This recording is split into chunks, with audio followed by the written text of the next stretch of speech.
Hola, ¿qué tal? Buenas noches, yo soy José Francisco Fausto Ramírez y les voy a presentar un tema muy interesante de la filosofía, que es la filosofía medieval. La verdad que esta filosofía a mí se me hace muy interesante, por lo que decidí darme un chapuzón de información para poder enriquecerme de conocimientos para poder brindárselos en este video. Entonces espero que les guste bastante y que puedan entender un poquito más acerca de la filosofía medieval. Empecemos hablando sobre qué es la filosofía. Ok, la filosofía medieval es una mezcla de doctrinas cristianas, judías e islámicas. Es la filosofía heredada de la antigüedad clásica, como lo vendría siendo la encarnación y la Trinidad. La filosofía de Platón y la filosofía de Aristóteles son gran parte de influencia para que se desarrolle esta filosofía medieval.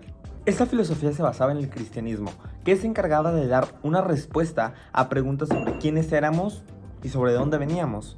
Todas estas respuestas a las anteriores preguntas ya dichas eran buscadas en un libro de máxima sabiduría, la Biblia. Este libro era revelado por Dios, pero estas respuestas las podías encontrar en el Evangelio, específicamente en el Nuevo Testamento. Esta parte del Evangelio habla sobre cómo Dios creó el mundo, a todas las criaturas, y habla sobre todo esto que se preguntaban en aquel entonces.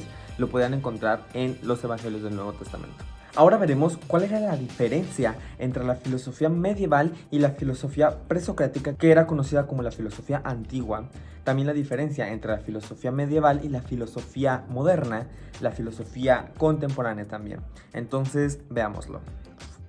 Bueno, primero quiero calcar puntos claves sobre la filosofía medieval. Primero que nada, hay que aclarar que la filosofía medieval estaba relacionada con la iglesia. Siempre se filosofaba acerca de Dios y sobre el propósito divino de los seres humanos. Esta filosofía medieval era dirigida mayormente por la iglesia. Era una filosofía racional que quería responder las preguntas como ¿qué es? Y ¿cuál es la causa de? Mientras que la filosofía antigua era una meditación acerca de la naturaleza y el mundo. Se buscaba de forma permanente e inmutable la razón de ser de las cosas. Ellos querían saber realmente de dónde venía todo. Por esto se desarrolla la filosofía antigua. Mientras que en la filosofía moderna se cambia de este lado de Dios, se cambia totalmente, se desplaza para empezar a estudiar al ser humano. Se queda este ser humano como centro, como atención, como búsqueda, como investigación de la filosofía moderna. Y la filosofía contemporánea es aquella que empieza finales del siglo XIX e inicios del siglo XX.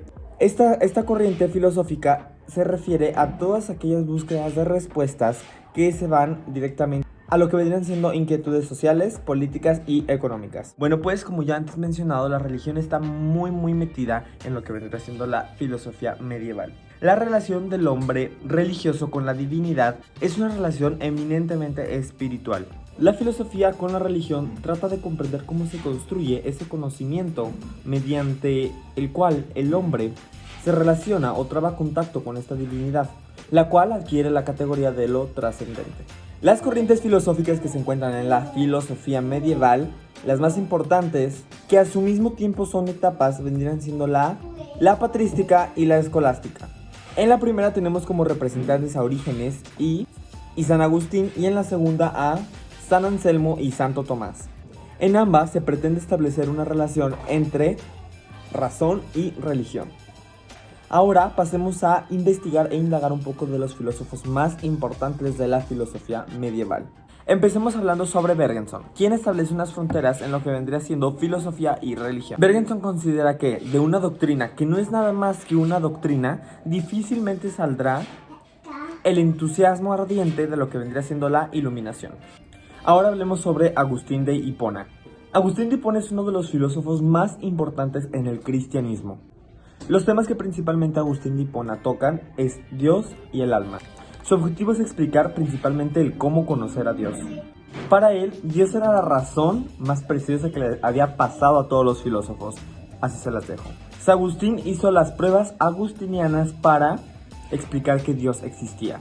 Una de ellas era que si el sujeto pensante era capaz de aprender verdades, las cuales eran superiores a la mente humana, entonces estas deben estar fundamentadas en un ser supremo o superior, fuente de toda verdad, que es Dios. Según San Agustín, el alma es movida por el amor. El amor es una fuerza activa que determina y califica la voluntad. El siguiente filósofo del cual hablaré es nada más y nada menos que Tomás de Aquino. Este filósofo es muy importante y nació en 1225 en Rocaseca. que era un castillo en el reino de Nápoles. En este castillo hizo sus estudios humanísticos. La concepción de realidad encontrada por Santo Tomás de Aquino viene ligada a una perspectiva de lo que es la metafísica. Acepta la existencia de una realidad independiente que conoce. Para él, lo que llamamos verdad no es nada más y nada menos que una adecuación del intelecto con la realidad. Más conceptos importantes para explicar la estructura de la realidad, según Santo Tomás de Aquino, serían la esencia y la existencia. Para él, la existencia no es materia ni forma, es el acto por el cual la esencia es o tiene que ser. Entonces, en resumen, para Santo Tomás de Aquino, la causa primaria es Dios, la causa de todo es Dios. Y para terminar, quiero explicar que la filosofía medieval culmina cuando toman Constantinopla los turcos en 1453. Toda esta filosofía medieval es un largo periodo caracterizado de sucesos muy importantes en la historia de la filosofía, acompañado de acontecimientos históricos, culturales, sociales, políticos y científicos. Bueno, espero que les haya gustado mucho saber un poquito más acerca de la filosofía medieval. La verdad es que a mí me encantó investigar un poco de esto porque todo es muy interesante y extraño al mismo tiempo. Nos vemos.